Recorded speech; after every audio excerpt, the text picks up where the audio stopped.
Everybody, we thank you very much for tuning in to another San Diego Prep Insider Top Recruit. You see it there. It says Top Recruit. Now we'll go over to the second, and we will introduce you to Mackenzie Curtis, a LCAP legend already, and she hasn't even graduated yet, but she is committed to New Mexico. Thank you so much for joining us. Is it just Go Lobos? Is that what we say now? I see it on the shirt there. Is there a specific chant or saying that we have to say now for New Mexico? No, just Go Lobos. Okay, Go Lobos, but with a little bit of what is a Lobo? Is it a type of wolf or what is it? Yeah, it's a wolf. Okay. I always have to ask because I feel like college mascots, they run the gambit from, you could say it's like a normal wolf to it's a wolf on steroids, you know, with a sword. I've seen all sorts of crazy college mascots. But thank you so much for joining us. We still got a couple of months till the season gets going, but it's never a bad time to talk to somebody who's already shown off a ton of talent and entertained us for a bunch of years. But let's ask, can we start with New Mexico, and then we'll weave our way through some other stuff. What was that decision like for you? What was that process like for you, and why did you ultimately end up with New Mexico? So throughout my whole recruiting process, my whole goal was to just get as much exposure as I could. And whatever I did get or whatever colleges were going to talk to me, just keep it like my business and try to just do the basketball side of it as much as I can and just focus on that because that's the whole point of why I'm doing this. And then when New Mexico came along and they started to show more, they felt more involved with what my recruiting process. I had flown out there right before Christmas started, and I did a tour, and I got to see a game in the pit. Oh, it was awesome. The pit is so cool, and it's amazing. The atmosphere and especially for girls basketball. And then they just offered things that I didn't think a lot of other schools did. Like my education there will be one of the best. I'm super excited for that. The basketball is awesome as well. And the atmosphere in the state and just everything about it. They just are a basketball school and a great atmosphere. I'm glad you mentioned the pit. My father is an SDSU grad, and he grew up always telling me about going to the pit at New Mexico is one of the most insane possible, like, rough and tumble experiences you can get as a road fan. And I was like, yeah. What? New Mexico, San Diego State, I don't get that rivalry. I don't really think that's a thing. Then I went with him on a road trip out there, and oh my, that is a hell of a place. Like, folks, if you are ever looking for a really random experience to blow your mind, go to an SDSU New Mexico game at the pit. It's a fun time. So I'm definitely looking forward to that. You mentioned your education. Do you already have your major picked out?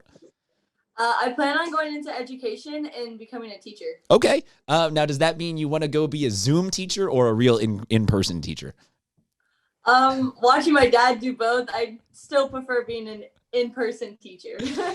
Do you miss in-person? Like, have we all universally reached the point where no matter how much any of us hated school in one shape or form, we all miss it now? Like, do you miss going back on campus to school?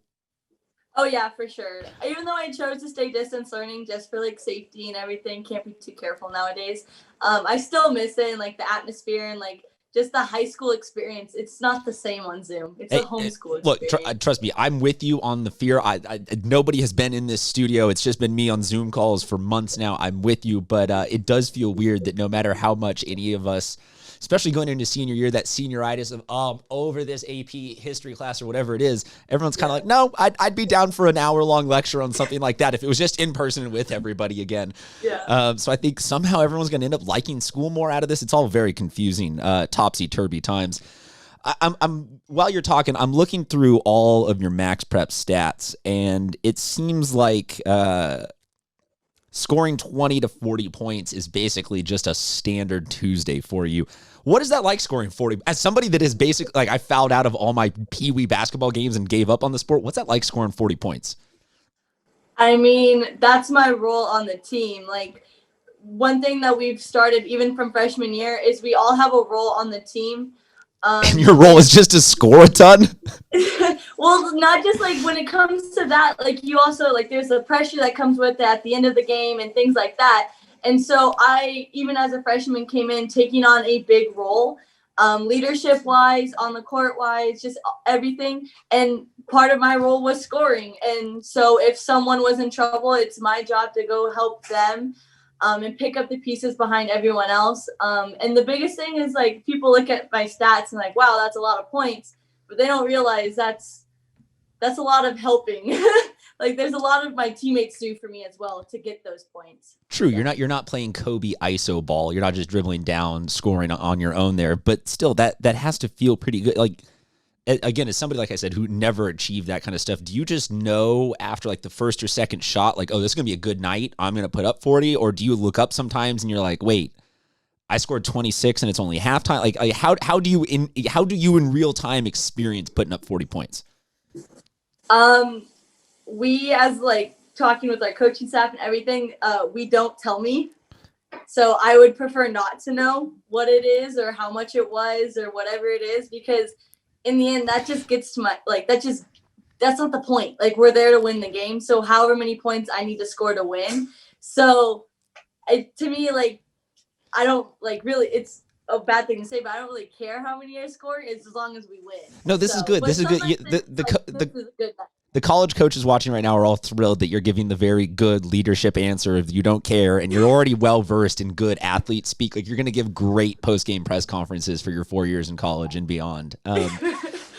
Was there a point, though, that you sort of, I mean, because everybody dreams about playing in college and all that kind of stuff, but was there a point where, I mean, was it that freshman year when you showed up in high school and you were already scoring that you kind of realized, okay, this is for real. Like, I really have a legit shot at this. When did that kind of kick in for you? When was that mindset developed?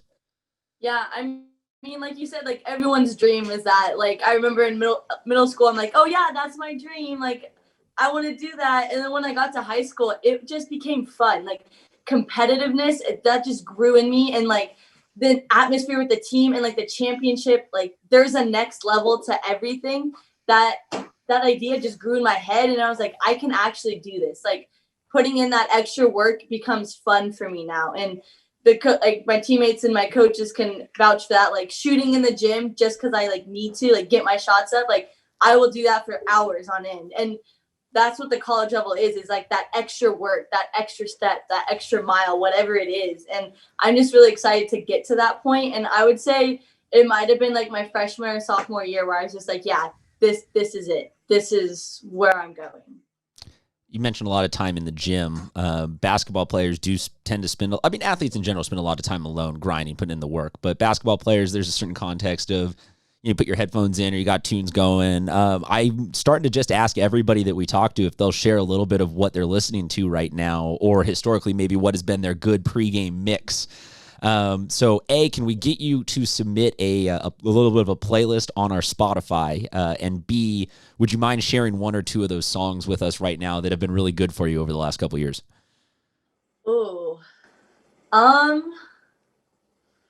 don't know. Like, honestly, when I'm shooting on my own or like I'm getting pre-game, it just helps me tune everything out. So I don't honestly pay attention to what I'm listening to as long as there's just something playing. Okay, fair enough. Kind of blocking out like the gym, and just focusing on like my technique, my form. Just I don't really pay attention to the words that are being said, so I don't really know. Fair enough. Favorite road gym to win at that you've had an experience in San Diego? There has to have been one that you've like one league win or something like that you've enjoyed a road win. I would say it was junior year at Holtville. It was like a starter of our season, and it was just like the gym itself is different than usual, and just the atmosphere that our girls brought and just everything about it. I think it was cool. And it was our second game of the whole season, and we just came out hot and just stayed that way, and it was a really good win. Well, the season is still a couple months away, but what are you doing right now? Are you, I'm assuming you've got some sort of basketball hoops set up at your house. Are you trick shot now, like over the fence, through the trees? Like, have you just reached that level of boredom in your front yard, or what are you doing to stay in basketball shape? Well, I do like my basketball side of it, but I've also been a lot more like doing a lot more running and like conditioning and in the weight room more right now. Cause you don't get that time during season because you have to save your body. You can't push your body like that. Oh, so you're coming for everybody this year. You're just a cyborg that's going to get cut loose and just destroy the East County. Deal. That's the goal. Yeah. Fair enough. Fair enough. Well, we will keep the countdown on until the season does come back. We're really excited to see you happen. I hope, though, this isn't the last time we have you on the show. Once we get into season, we look forward to speaking with you again. Folks, this is just another one of the great student athletes out there that we all have to support a little bit extra right now because they are all up in the air as to when they actually are able to get back in action. But thankfully, we will see her for 4 years beyond this, repping San Diego really, really well. Mackenzie, thank you so much for joining us. Everyone, thank you very much for tuning in. We will talk to you guys next time.